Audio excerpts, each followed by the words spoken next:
So Kamala Harris has just said that she's considering coming back in 2028 to crush, destroy, obliterate MAGAs somehow. I don't know how would that work, but I would be really happy about that. I have a vested interest in Kamala Harris running for President of the United States in 2028. Well, for the sole reason that her run in 2024 was very lucrative for me in terms of views and new subscribers and getting me started in this whole US politics stuff. It was not Donald Trump. How would you think about it? No, it was his opponent.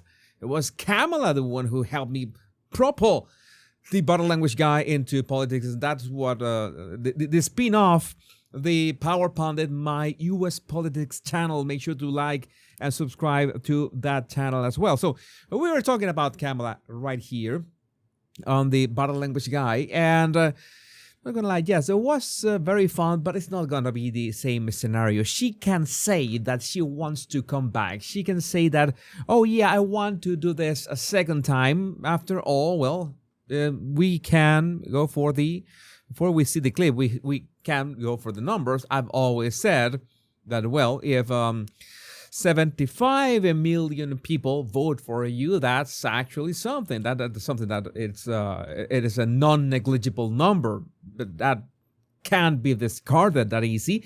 And yes, we have thought that since the Democrats can cheat so much, we could say that this could be 65 million people or even 60 million people. Even if it was 50 million people, all right, which I doubt. I'm pretty sure that it was way more than that because of Trump derangement syndrome.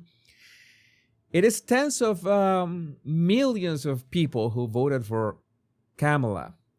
Although, yeah, we just mentioned Trump derangement syndrome. It means that, well, they maybe didn't actually vote for Kamala Harris. They voted against Donald Trump.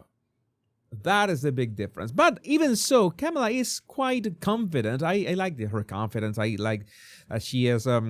She sounded quite serene in this interview. I'm gonna play the clip and then we can talk about that. In terms then of what is next for you, you write very powerfully about the differences that many women have made to your life, whether that was your meeting with Angela Merkel or the experience of growing up with your extraordinary mother or the stories of your baby nieces, Amara and Leela.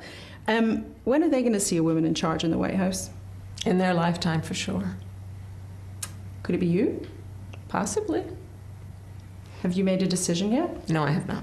But you say in your book, I'm not done. That is correct. I am not done. I have lived my entire career a life of service.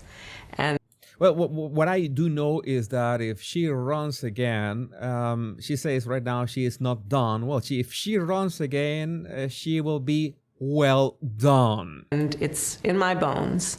And there are many ways to serve. I've not decided yet what I will do in the future beyond what I am doing right now. But you've been very clear that it's a possibility you might run again to become president. And in my experience interviewing politicians, when someone says, I'm not done, it means they are thinking seriously about running. But when you look at the bookies' odds, they put you as an outsider, even behind Dwayne "The Rock" Johnson. I mean, is that underestimating you?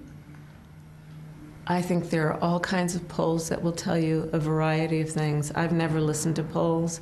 If I listened to polls, I would have not run for my first office or my second office, and I certainly wouldn't be sitting here in this interview. Well, I agree with Kamala one thing. It's that there are all sorts of polls out there, and I, for one, I'm hoping for those polls from New York City, the New York City mayoral race to be wrong in so many ways, although it seems that Zohran Mamdani is going to be the next mayor of New York City, but that's what the poll said. But having said that, we have tools right now like Polymarket and Kalshi that tells us a lot of the actual data that is out there. People putting their money where their mouth is and betting on, well, like Kamala was going to lose and Trump was going to win and Mamdani is going to win. And, well, if the results match the bets, then you know that the people betting, let's say that they have a very good idea in this aggregate market of ideas and brains of what is good to happen. So that is the actual circumstances that we are dealing with. But with Kamala, it's something a bit different because, again, I don't think that she's very, very popular. And that is sad because, again, so many people have their hopes on Kamala. So many people received a good amount of dosh, like, all those musicians. Not all of them, but so many of them were paid to perform on stage. That was a bit sad. I guess I understand that it is a business, right?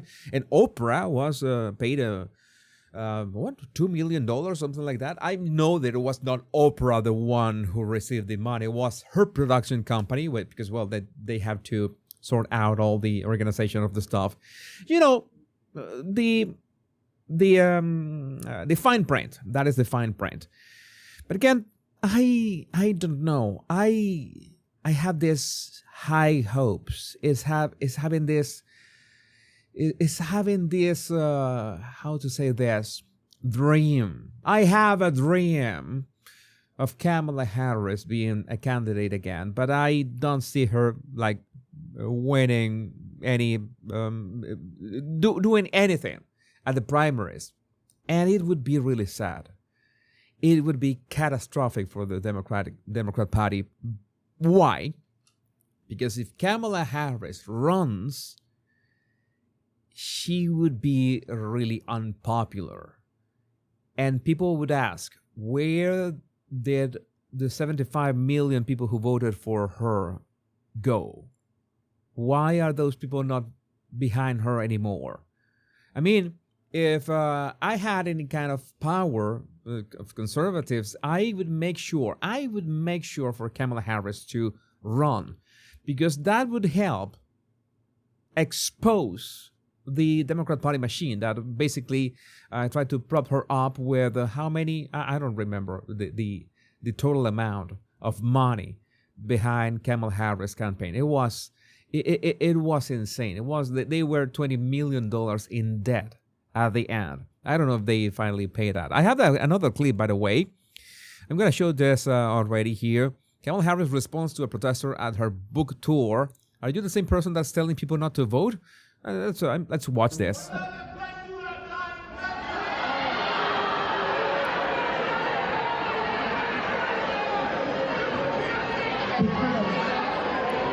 I'm really getting sick of that.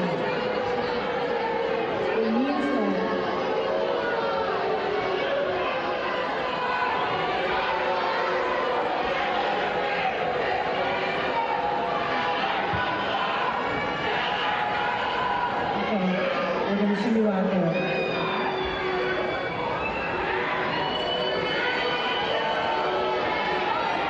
I hate that I have the same person that was telling people not to vote. I hate that I have to. Well, we at least we know we realize that Kamala still has people going to her events. We don't know how much people were there. I think that maybe a couple.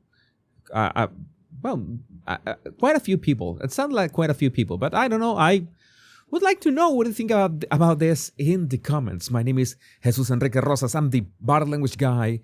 Much love and bliss.